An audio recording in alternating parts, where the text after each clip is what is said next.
temas que la campaña convencional no le interesa visibilizar. Y uno de esos temas, fíjate, pensando un poco en el nombre de la conferencia, corrupción, yo me imaginaba como una conexión entre estos temas, porque que la corrupción no tiene nada que ver con el pueblo trabajador. Pero recordé que hay una tesis de un premio Nobel, Douglas North, en 1993, que planteaba que la corrupción era un resultado del saqueo de los recursos institucionales y por lo tanto una merma económica. Esa merma económica, por supuesto, se ve reflejada en la pobreza de las grandes mayorías. Entonces, la corrupción atenta contra la prosperidad económica.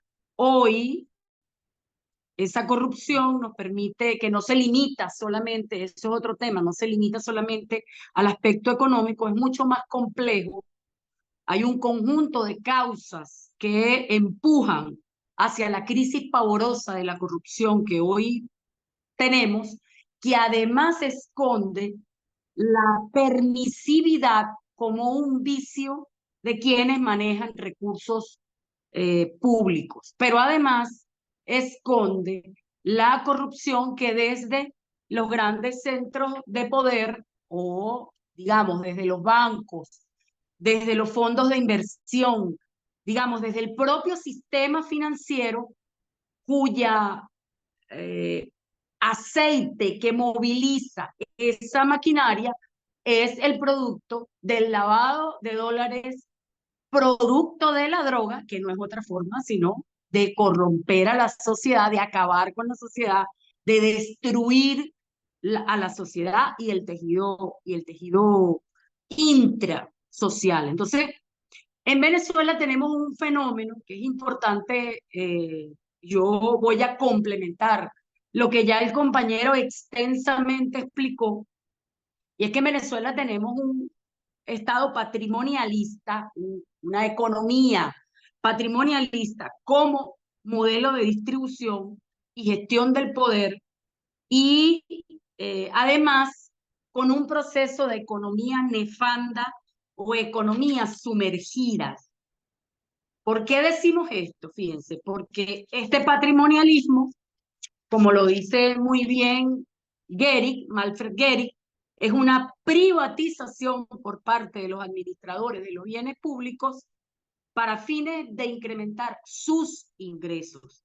Hay otro planteamiento acerca del patrimonialismo que hace Weber en la sociología, en la economía y sociedad, en el libro Economía y Sociedad, que habla de la dominación patriarcal para sumisión en virtud de una obediencia o devoción rigurosamente personal hacia un arca en aquel tiempo. Bueno, hoy estamos viendo un poder autoritario de mando, no necesariamente ligado al prestigio, sino que simple y llanamente se cierra y establece una relación de dependencia basada en la fidelidad y en la disciplina absoluta del partido. Eso es lo que estamos viendo, disciplina y sumisión desde el punto de vista de aquí para allá. el patrimonialismo.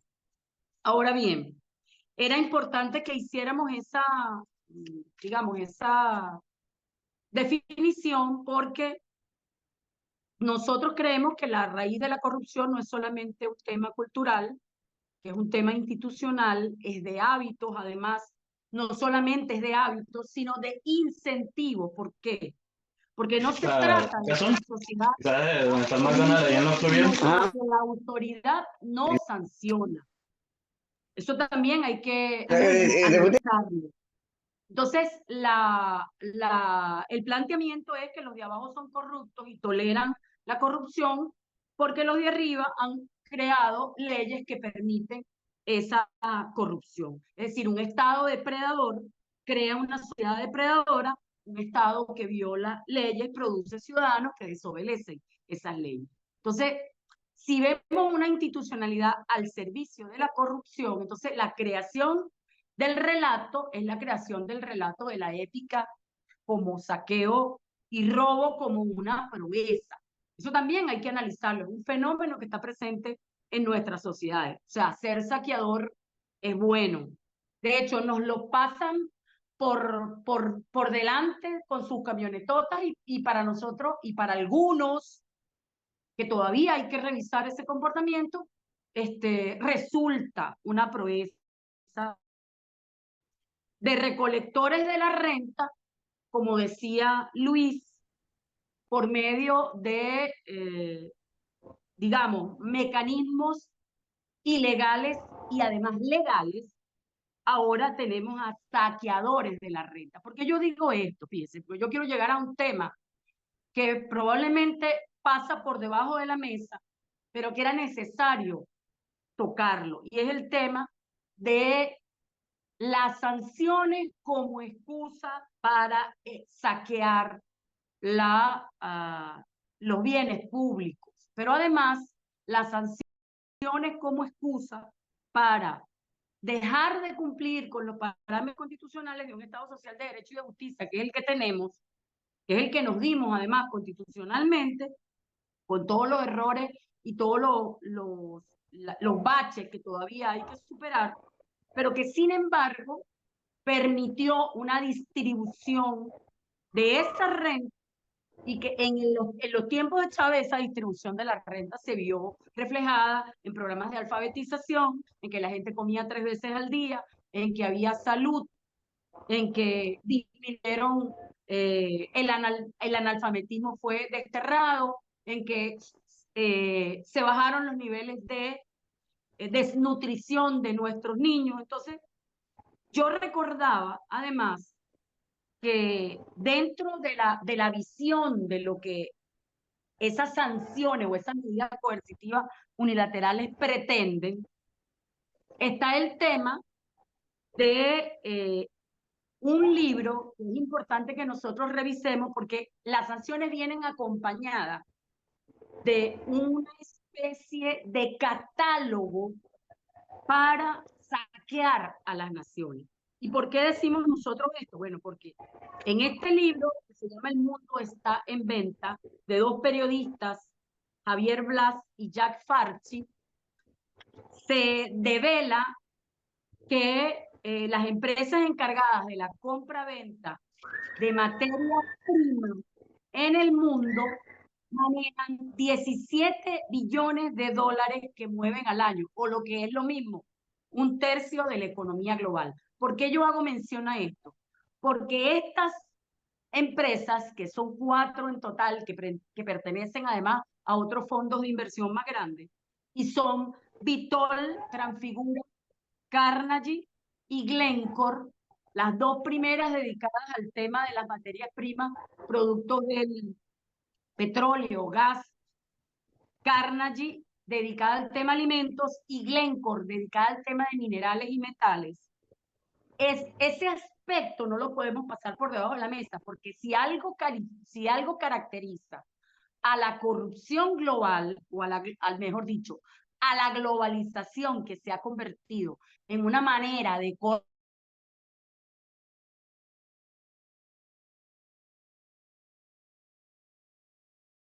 corrupción, es que esas actividades de esas empresas que compran, acumulan, venden estos recursos alrededor del planeta, pasa por de la mirada silenciosa y de las autoridades, además de manera soterrada, porque es una corrupción para la creación de subterfugio, una economía nefanda, una economía que no dice realmente qué hay detrás de esos recursos que se están vendiendo y se están negociando. Entonces, estas 4 empresas se crearon precisamente para sortear las sanciones, y las sanciones no es otra cosa que una excusa para el saqueo de los países. No ha sucedido otra cosa distinta en Venezuela. ¿Por qué digo esto? Porque a partir del oscurantismo, a partir del silencio, a partir de no tener controles de ningún tipo. Ahí tenemos la ley antibloqueo para ello, que se hace en absoluto secreto. Nuestros recursos siguen siendo parte de la economía extravertida, es decir, siguen siendo utilizados para alimentar esa economía financiera, capitalista, usurera, porque además esos recursos, con el cuento de que hay sanciones, los recursos no alcanzan, tenemos que apretarnos el cinturón. Pero nadie dice qué hay detrás de esas sanciones. Por eso yo quería poner el punto en la I en ese tema específicamente. Entonces, fíjense, estas 4 empresas que las voy a volver a nombrar, Vitol, Transfigura, Carnegie y Glencore, estas 4 empresas manejan 17 billones de dólares al año en recursos, sorteando las sanciones a través de qué? A través del sorteo de nuestro Venezuela no es la excepción. Fíjense, revisando la semana pasada la situación legal de Citgo, me doy cuenta que una de las empresas que está en la pugna, subastando, ofreciendo por Citgo una cantidad X de millones de dólares es Vitol. Es decir, una de estas empresas que permanece en el anonimato sale de su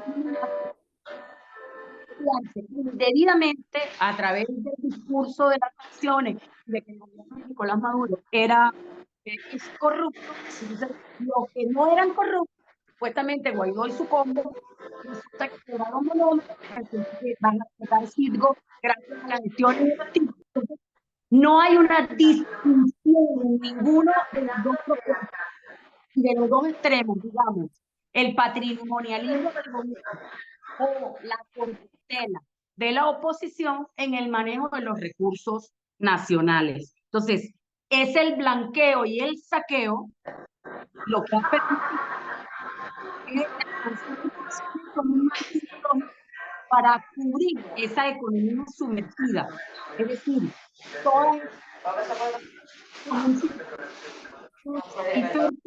para la corrupción y un sistema patrimonialista y de comercio sumergido, extravertido de materias primas. Ahora, detrás de esto, ¿qué hay?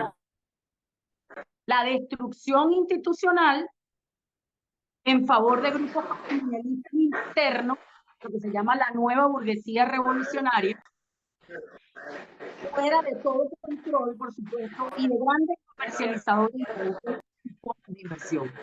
Un modelo sumergido y con ello ahí es donde viene el clic que yo hago con respecto al tema de la traición al pueblo trabajador, porque todo esto es un régimen laboral esclavista, neofeudal, sin ninguna protección social. Las sanciones han sido la excusa para eso, pero no nada más para el saqueo y para el blanqueo de capitales, sino además para la destrucción del régimen laboral venezolano. Es un régimen de autorregulación darwinista, violento, sin salario, sin seguridad, sin ninguna protección social, un Estado fragmentado, roto, corrupto.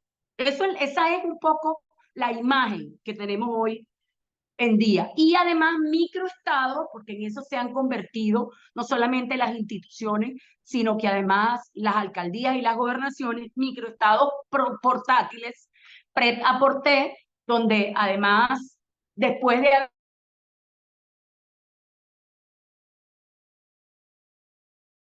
haber excusas, te aplican sanciones, destruyes toda institución de control o forma precaria de control, que era lo que existía, con obsoletas leyes, porque además a ellos no les conviene hacer leyes, como por ejemplo establecer que el presupuesto nacional todo se maneje de manera abierta a través de blockchain. Perfectamente lo puedes hacer, perfectamente ellos pudieran revelar cuánto dinero entra por los recursos y en qué se está aplicando en tiempo real, porque la tecnología te lo permite, para eso te permite la tecnología y la inteligencia artificial te permite eso, pero evidentemente de esos temas no se habla ni en la campaña convencional ni en ninguno de los planes de ninguno de los candidatos, porque evidentemente la corrupción es un hecho para todos ellos. De hecho, la política en Venezuela, la gran tragedia de la política en Venezuela y de los políticos en Venezuela es que se montan en los cargos para saber cuánto hay y cuánto hay para su propia crecimiento personal de su público. La ley antibloqueo, por supuesto, no puedo dejar de mencionarla, es precisamente el marco para blanquear las ganancias sumergidas e ilegales que luego normalizas, y en ese marco, bueno, son destruidas todas las instituciones que rigen el trabajo para destruir la normativa, instalar una conforme a la visión patrimonialista. Entonces, por supuesto, esta visión patrimonialista no es coincidente con que los trabajadores tengan poder ni con que los trabajadores tengan derecho. Todo aquel trabajador que denuncie y tenga pruebas de corrupción, evidentemente es perseguido. Si no, veamos el caso de Argenis y Alfredo en PDVSA, que cumplieron además una sentencia, fueron incluso torturados, así lo reveló Alfredo, porque simple y llanamente él le está haciendo eso y estaba haciéndole oposición. Y además estaba informando a la fiscalía de la red de corrupción que estaba alrededor de PDVSA. Hoy, precisamente,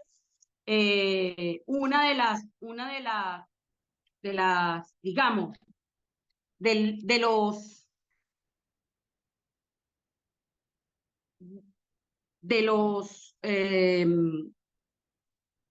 de las excusas, mejor dicho, una de las excusas que se utiliza para con esta suerte de corruptela a todo nivel es precisamente el tema del bloqueo, y la ley para cubrir las huellas es la ley antibloqueo, porque permite el secreto absoluto y la falta de control sobre la gestión pública. Entonces, yo quería llamar la atención sobre este punto, ya no centrándome en el tema conceptual que lo trató Luis Romero, porque además Luis tiene razón.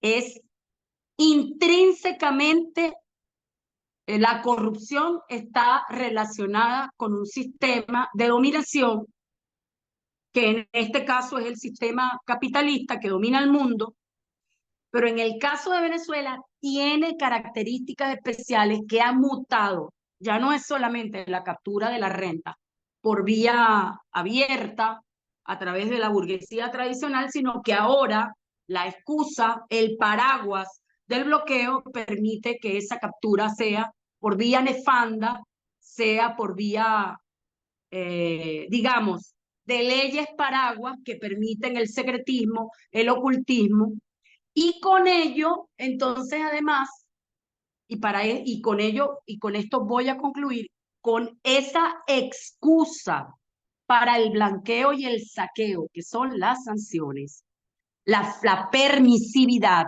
la falta de control, la falta de rendición de cuentas, el manejo patrimonialista de los bienes del Estado para enriquecerse, grupos de poder que pugnan además entre ellos y que exhiben ante todos los venezolanos las riquezas mal habidas. Además hay otro ingrediente, y es que para mantener la paz a los capitales, ese mismo Estado que está disminuido, ese mismo Estado que Luis muy asertivamente explicó, de que no solamente lo público es corrupto, sino que y allí está el tema de aminorar el papel del Estado, no solamente en la economía, aminorar el papel del Estado, además alejarlo de cualquier posibilidad de brindar condiciones mínimas o condiciones de vida digna para los trabajadores. Por eso, acaban con el sindicalismo, lo sustituyen por organizaciones fieles a ese modelo de Estado patrimonialista, corrupto, que es en lo que ha devenido el gobierno nacional, desafortunadamente.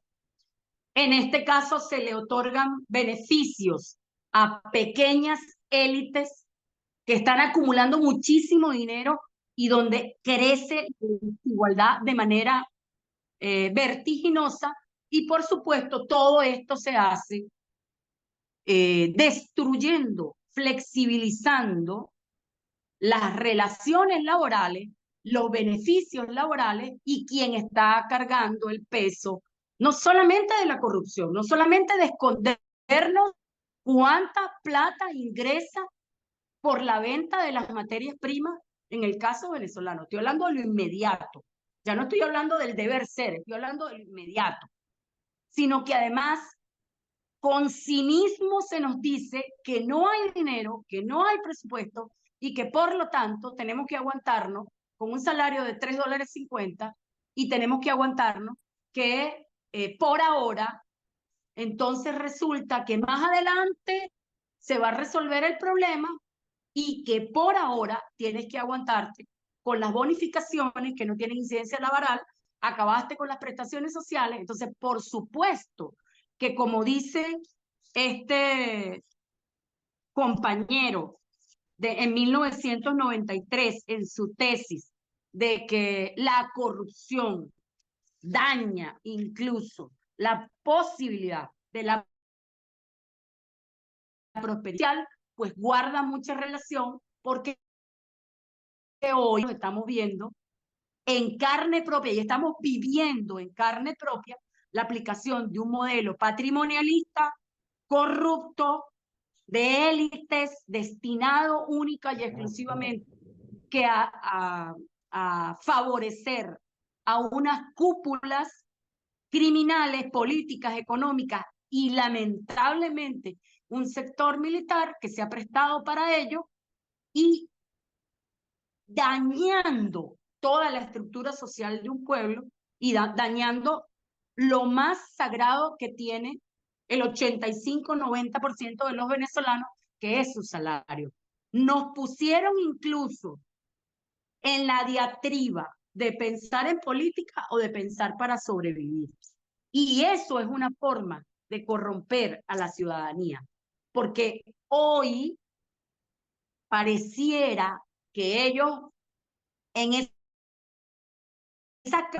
en ese impulsar el hombre como lobo del hombre, hoy la corrupción llega a niveles que espantan, porque incluso el más pequeño de nuestros comercios o comerciantes, a la hora que tú le vas a pagar en bolívares, te cobran un precio que no es el que está regido por el Banco Central de Venezuela, la divisa. Si le vas a pagar en divisa es otro precio. Allí empieza la debacle de toda la sociedad, cuando acabaste con el salario, que era fundamental para garantizar las condiciones materiales de vida de los venezolanos, con la excusa del bloqueo, porque el bloqueo ha servido de excusa, de paraguas para aplicar leyes, y lo que ha ocasionado es un saqueo y un blanqueo de capitales que no favorecen a los trabajadores, pero es que además no favorecen a esta institución tampoco. Hoy esa institucionalidad está devastada. Hoy no tenemos ni siquiera institucionalidad, porque el régimen patrimonialista se ha encargado incluso de que no haya pesos ni contrapesos, de que no hay Contraloría, menos Contraloría Social. O sea, no hay Contraloría General de la República, mucho menos va a haber Contraloría Social. Acabaron con el incipiente modelo de la Contraloría Social, porque evidentemente no les interesa que la gente les meta la lupa sobre la plata que manejan a su antojo. Entonces, yo pongo el dedo en la llaga, ya no solamente por lo que el modelo rentista venezolano que nos toca administrar, porque Venezuela no va a dejar de tener la renta, porque eso viene ligado, cosido a la condición de ser país propietario de recursos naturales. Ahora, el tema es cómo vamos a hacer para el futuro administrar esa forma de que no beneficie a los grandes grupos transnacionales, a la economía extravertida a la que hoy el régimen patrimonialista está sirviendo, y que dignifique la calidad del trabajador, la calidad de vida del trabajador, pero además que realmente permita el empoderamiento, el manejo, la vigilancia, la contraloría de esos recursos que no son de una élite política que por haber ganado las elecciones cree que lo puede manejar a su antojo. No, esos recursos son de todos los venezolanos y por lo tanto todos los venezolanos deberíamos estar involucrados en el manejo de esos ingentes recursos que hoy, imagínense las cifras que nos dio Luis, 800.000 millones de dólares entre una y otra cifra, 300.000 en un periodo, 500.000 probablemente en otro periodo. ¿Qué se dice de los últimos 10 años? ¿Alguien tiene una cifra de lo que ha sucedido en los últimos 10 años? Porque si nos ponemos a pensar en lo que han revelado, Cadivi eran 25.000 millones, Sencoe 25.000 millones más, según lo que nos dijeron, que además se perdieron en la nariz del administrador de la Hacienda Pública. PDVSA, 30.000 millones. Es decir, solamente por ahí ya llevamos 100.000 millones de pérdidas en los últimos 10 años, sin saber además las cifras exactas. Eso es lo más preocupante de todo. Entonces, yo sí llamo la atención a que no es un fenómeno exclusivamente de Venezuela, que es un modo del capitalismo, está relacionado además con los grandes poderes fácticos que se encuentran detrás del manejo de esas grandes fortunas financieras que producen las materias primas, que produce el crimen, que produce que produce el tráfico de la trata de blanca, el tráfico de órganos, el tráfico de niños, y que produce además la droga. Porque el sistema financiero mundial, el gran aceite que la mueve es precisamente la droga. Y la droga, pues, esencialmente es una forma de corromper el cuerpo y de corromper el alma.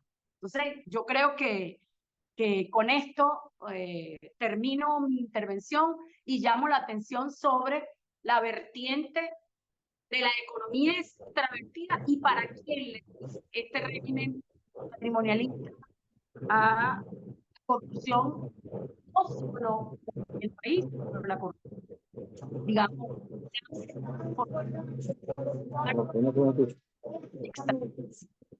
para beneficio de los